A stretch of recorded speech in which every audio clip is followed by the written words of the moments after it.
ทิพย์น้อยนี่ทิพย์น้อยได้ชุดงามชุดเอื้อยมานาเอาให้นี่งามเลยเนาะหนูไว้ประจำศีล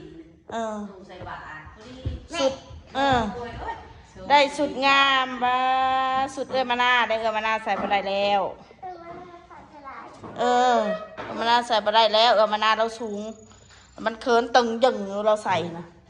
เราสูงเลยเนาะตัวงามบ่งามบ่ลูกงามบ่ลูกงามเธอเกิดมาหน้าเรามีแต่สุดงามๆได้สุดเรานะจะใส่พอดีเลยหันเอาไปวัดนั่นให้แม่จะไปวัดเด้อเขาเห็นแม่จะหมักไปวัด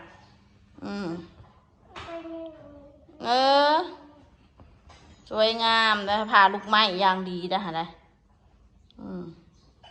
เป็นผ่าลูกไม้ตะกี้มาหน้าก็ใส่แล้วไปวัดกับแม่ไปถูกหญ้าอยู่วัดมาหน้ายังบ่ตื่นเด้อมาหน้าน่ะมาหน้านอนดึกเมื่อคืนนี่โอ้12 โมงมาหน้า2 โมงกว่าเมื่อคืนนี่ฮันโอดผลทุนผู้ทูเฮือนพี่น้องยามมื้อเช้ายามมื้อแซวบ่าวข้อข้างล่างถ้วยที่ลุ่มหมดหน้าที่ได้จ้ะแต่ละคนสบายดีเด้อสบายดีตอนเช้าจ้ะอันว่าสิบ่นอนเมื่อคืนก็ได้ว่าเอาให้หมู่นอนน้ำจักกันคืนนึงก่อนว่ะโคตรจักฝันยังเมื่อคืนเลยเฮ้ยกูฝันว่ากูไปขุดอันไปกับสูแหละไปงุ้มหมักห้อยแน่หาขุดกับปูเนี่ยขุดไปขุดมาได้แมวตัวบักใหญ่กูอยู่ในหูน่ะฟันอยากคือกับกูเลยฟันเราเห็นแม่กูแค่เห็นแม่กูเลยออกเด็กแมวกูย่านมันเป็นเล็กแมวแม่กูเลยว่าเอ้ามนแมวตัวหันมนกับแมวเห็นบอกฟันกูฟันเห็นมึงไอ้ตะอ้นออกแมวโลดซื้อกับถือโอ้ฉันซื้อเล็กแมวแล้วซะเล็กแมวแหละพ่อวันจันทร์บ่มันจะออกเวียนมาแรงอะไรเวียนแมลงบ่มันก็ออกดูอยู่ติเรียกออกของมือหูยั่วออกคู่มือนะเล็กแมวน่ะมันก็สิออกอยู่ติก็ลองเบิ้งเล็กแมวกันขุดไปขุดมาเพราะว่าเป็นแมวอีแม่แล้วว่ามนแมวตัวหันมันบ่แม่นหนูหรอวะบางดีกันบางเฮาดินั่นแหละฟันเลขได้ถ้าฟันแบบเนี้ยฟันไปหางูหมักหอยกูนะงู12นะมั้ง12 4 มื้อเนาะไปงุ้มหมักหอยงุ้มแล้วกูนะงุ้มได้บักละลายหอยหมักจูบนะกูย่านอยู่ยังวะฟันแบบนี้นะฟันเห็นเล่ไอ้บ้าเกิดนะแล้วเราใส่ได้ปะนะฟันนาลีนาลาใส่ได้บ้าเกิดนักเรียนนะนั่นคือแมวหวานเนี่ยพอฟันเห็นนาลีนาลาเนี่ยฟันเห็นแม่เอาบ้าเกิดมาเบิ้งเอาใส่มึงรู้ถ้าใส่ได้ก็เอาไปน้องชบเอานะแม่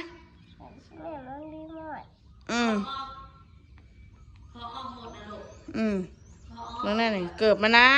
เกิดนักเรียนมานะใส่ไปได้แล้วมานะตีนใหญ่ใหญ่ใหญ่ไวเอาใส่นะแม่ลูกใส่เลยใส่โชว์เลยใส่โชว์ปลาลุงเลยเอาใส่นะแม่ทิพน้อยร้อยลีลาบ่ใส่ลูกใส่เบิ่งไหมชอบเบิ่งลูกเป็นระบอในบ้านนมเครื่องเป็นระบอโอ้ยเป็นอยู่ดินี่ลูกโอ้ยพอดีเลยใส่ก็ติดมันนี่ไปใส่ให้แน่แม่นะนี่ลงนี่ลูกโอ้พอดีเลยทิพน้อยนี่เนาะสิบ่ได้ยังหลายอย่างอยู่บ่เนาะใส่ยังก็ได้นี่นี่งามใส่ถุงเท้าไปโรงเรียนได้อีกเลยได้อีกแล้วถุงยาขอบใจแม่มนเด้อนิ้วมือนี่งามโดยเนาะไปโรงเรียนอยู่กับมือได้อีกแล้วเฮ้ยคนสวยนี่วะแต่งตัวสวยเถอะวะสวยเถอะวะโคตรละสวยจริงๆเอาเปิดเสียงกันเลยลูก 2 เมนู โอ้ยคุณเจ้าผู้ได้บักหลายโตนี่ยังสิได้อีกได้เพิ่นว่ายังสิเอามาให้อยู่ ยังหลายอยู่ ใจหลายๆเด้อมีแต่โตงามๆ เดี๋ยวสิหาให้อีกเอาญาติเด้บ่กล้าเลย อันนี้เราเป็นแค่ขี้นะได้เจียว ญาติ อันนี้งูไป โง่ก็เป็น เชิญเฉย อืม จะหมักปะอีปลาถือเลขเด้อทำไมซื้อหายเด้อไม่ได้เงินไม่ซื้อหายเด้อเด้อ เฮ้ย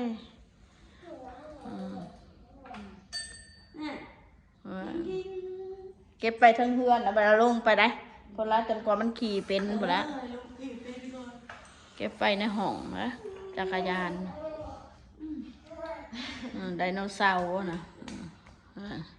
เอาไปเดี๋ยวอบได้ลูกแม่บริคอยซื้อหายได้แบบนี้เขาซื้อได้แบบเลย ซื้อเบิดอันนี้ฮะ พี่เล็กใหญ่ซ้ำนี่ทางก็กินขนมเก่งแต่น้อยๆเขาก็บ่ให้กินได้แบบ2แบบ4คอยเก่งอะไรได้ใหญ่กว่านี้แล้วคอยปล่อยให้กินนะขนมเว้าอีหลีได้เดี๋ยวนี้ลูกอยากยังเอาซื้อให้กินหมดพอแต่กินเต็มน้อยป้าตัวแม่ห้ายใจใครว่าได้ หน่อยเป็นแห้งหาย ย่านแบบเป็นหวัดเป็นแห้งอะเด็กน้อยนั่นเขาก็ย่านตัวนั้นแล้วอันนี้ใหญ่มากเป็นไข้นี้ เดี๋ยวนี้ก็ถ้าเป็นไข่ก็ยังลำบากซ้ำนี่ก็ได้บ่ได้รับบ่ได้นอน ถ้าถูกเสียตั้งแต่นั่นน่ะ2 ปีไป3 ปีไปอยู่บ่เลย บ่ บ่เคยขอหมอคลินิกยังไปซื้อยาแต่บ่เคยซักยา ชักหมอเขาบ่ซักให้ดอกเด็กน้อยซ้ำ ข นี่ อบ่หนูก็ถามว่าสาเหตุที่ซักยาเด็กน้อยนะซักย้อนไข่บ่ลงเขาว่ากันซักหายแค่เป็น หมออยู่ไทยเขาบ่ซักเด้อหมออยู่ไทยบ่ซักเป็นคลินิกนะนอกจากไปโรงพยาบาล แค่ว่านั่นเราก็ซักให้ลูกเขาก็ยาค่ะวันนี้แหละก็ติดตามเอาก็ยันมันซอกไปซื้อก็จุมานอนห้องหมอติดตามเบิ่งหลังตื่นเช้ามาก็วายไปคลินิกนี่ถ้าสิซักหยอกซักยานี่เขาสิให้อันเฮาไปโรงพยาบาลเลย เป็นนั่นเนาะ เป็นอันนั้นเด้อคลินิกเพิ่นบ่ซักให้เด็กน้อยยังบ่พอสิซักยาแล้วบ่ซักให้นะหมอไทยนะ แต่สุดอันนั้นลูกบักดีมึงจักบ่ บ่ ลูกน่ะบ่าวบ่เด้บ่าวตูเด้บักดีมันก็รู้จักนะเด็กน้อยรุ่นนี้จ้ะ กูบ่ฮู้ ลูกบ่าวตูนั่นน่ะจะรีด เป็นจักเดือนลูกมันน่ะ7 เดือนบ่เสี่ยวที่บ่ฮู้ว่าเกิดอ่ะก่อนกำหนด7 เดือนยังบ่ฮอดเดือนสาธุเปรียบเทียบใส่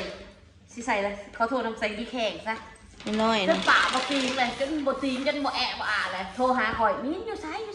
มาเอาร้านไปห้องหมอนี่เอาอยู่ไสว่าอยู่ มันเป็นหยังมันช็อกบ่ จักก็เลยนะข่อยก็กลัวเขาก็เลยไปแล้วก็ไปแวะเอาร้านแล้วก็พาไปห้องหมออันกลุ่มตำบลแล้วก็หมอเขาก็เจาะเลือดใส่ชะโลมนไปอีต้นบ่แอะบ่อาอย่างมน ตื่นมาแล้วมานาน้อยตื่นแล้วแต่งตัวสวยอาบน้ำทั้งคู่ถึงทิพย์น้อยร้อยลีดาอันมานาน้อยมาแล้วลูกมายังมะขี่เป็นมานาขี่คือหมูขี่นะดีใจไปเลย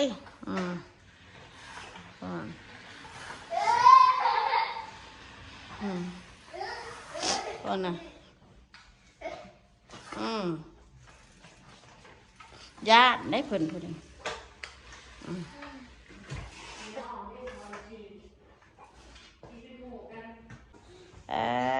ถ้าผู้สาว2 คนมาเจอกัน งานนี้จะเกิดอะไรขึ้นสาวมานากับสาวทิพย์น้อยมานาน้อยกับทิพย์น้อยเด้อพี่น้องเพื่อนถ้าสีคือกันเลยเฮ้ย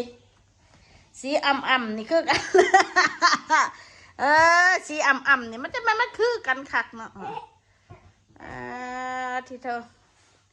มานาน้อยก็อาบน้ำแล้วตื่นมาแม่ก็อาบน้ำสระผมให้เรียบร้อยวันนี้วันเสาร์ตัวนะดื้อขนาดเดินทางไหนกันพี่น้องเลยสุดยอดเลยความดื้อยกให้เลย